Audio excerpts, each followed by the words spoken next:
ansiedad me consume por dentro. No apaciguo el dolor ni un momento. No, hablo desde el arrepentimiento, pero aún así consigo estar contento y vivir me resulta un tormento.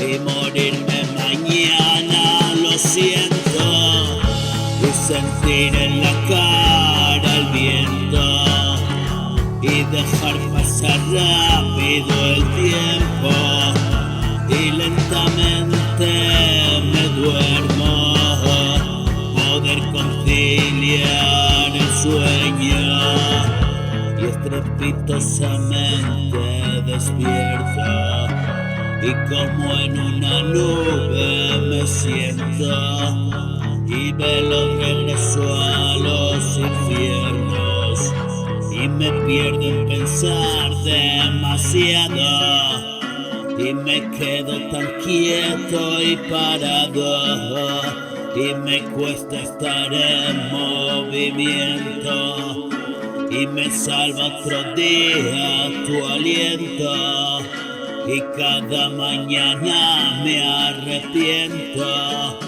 No todo lo hice mal de momento, alejado del mal y lo siento.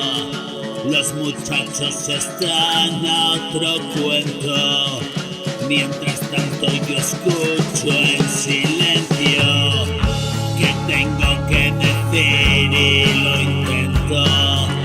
Todo lo que viví te lo cuento. Me despierto y ya estoy escribiendo. Un autómata y su movimiento.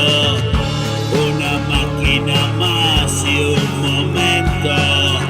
Mi engranaje oxidado, un chirrío. Y abusado de mí tengo frío.